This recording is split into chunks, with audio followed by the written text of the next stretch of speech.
Hi friends, అందరికీ నమస్కారం. Friends, ఇప్పుడు ఏంటంటే రాష్ట్రమంతా షాక్. ఆ జిల్లాలో 7,400 మందికి విషమం.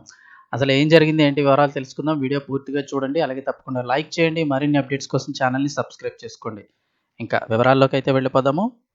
ఆ మధ్యకాలంలో కొంచెం కంట్రోల్లో ఉంది అనుకున్నటువంటి హెచ్ఐవి పాజిటివ్ ఇప్పుడు మళ్ళీ విజృంభిస్తోంది.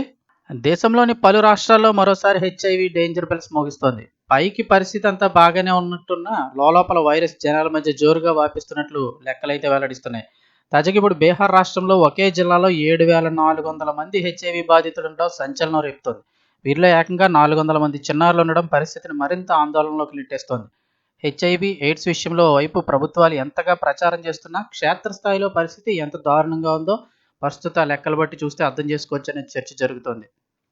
బీహార్‌లోని సీతామఢీ జిల్లాలో 7,400 మంది హెచ్ఐవి బాధితులు ఉన్నట్టు అధికారిక నివేదిక పేర్కొంది. జిల్లా ఆసుపత్రిలోని ఏఆర్‌టీ నిర్వహించిన పరీక్షల్లో ఈ వ్యవహారం వెలుగులోకి చూసింది. అయితే ఈ వైరస్ బారిన పడిన చిన్నారులకు వారి తల్లిదండ్రుల నుంచే ఈ వ్యాధి సంక్రమించినట్లు వైద్యులు నిర్ధారించారు. తల్లిదండ్రుల్లో ఎవరో ఒకరు హెచ్ఐవి బారిన పడితేనే వారి పిల్లలు పుట్టుకతోనే ఈ వైరస్ బాధితులవుతున్నారని వైద్యులు చెప్తున్నారు.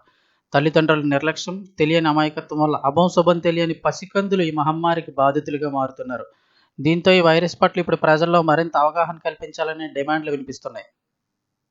మనందరికీ తెలుసు, ఒకానొక సమయంలో అయితే గనుక ఈ హెచ్ఐవికి సంబంధించి అనేక ప్రచారాలైతే వినిపించాయి. జాగ్రత్తగా ఉండండండి. చాలా ఇది ఈవెన్ సినిమా థియేటర్‌లో కూడా ప్రచారాలైతే చేసేవారు.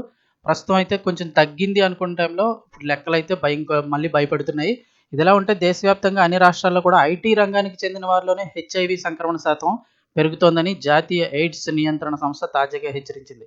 చూడండి, ఐటీ జాబులు చేసే వాళ్ళ పరిస్థితి కూడా ఎక్కువగా ఉందట ఇక్కడ హెచ్ఐవి అయితే.